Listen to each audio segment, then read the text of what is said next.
Hi folks, back down here again at the Bromley Community Centre, just having a bit of a look around the outside of the building with Annette.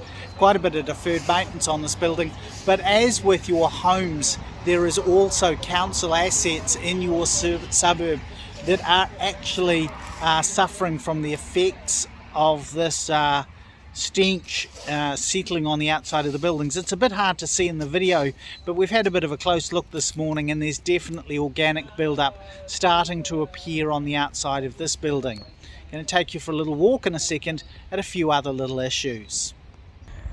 Not a big issue of course, but that patio could definitely do with a lick of paint to just lift the spirits of how this building presents itself. This of course is a bigger issue, and most of the window sills on the building look like this on the, I'm assuming this is the southern side because it looks very weathered, and the issue here is that the the sills themselves will start to rot out if they're not protected well by paint. Fascia boards here on the other hand have already started to rot out. That is soft. I can get my finger right in there, it is damp. It needs repairing and maintenance so that the rot doesn't spread into the rest of this historic building.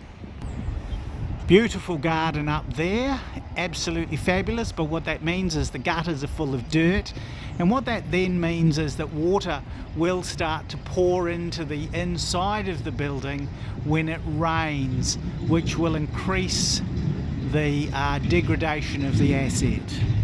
This one really is my pet peeve across the city currently, handrails that really just need a lick of paint to bring them up. Now this obviously could be a community working group, might be quite a good exercise for a bit of community building in the area, perhaps something that community board could look at facilitating through its elected members.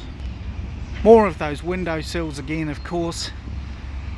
That dark paint really does get hammered by the sun, and if I just flip round where it's about, oh I haven't got my watch on, we're about, well you can see that sun is beating down on the back of the building at present.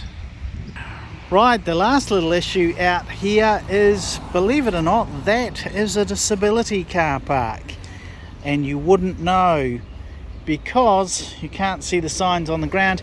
You can of course see some signage on the side of the building, but it's also in front of the food pantry. More parking lines not sorted out. Needs a little bit of the roading team to come and give this site a bit of a zhuzh.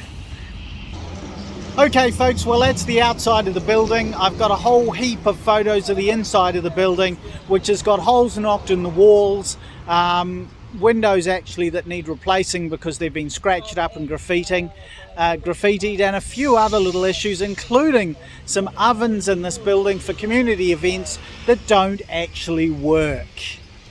We really could do with a bit of help from a sparky from across the city. Thanks folks.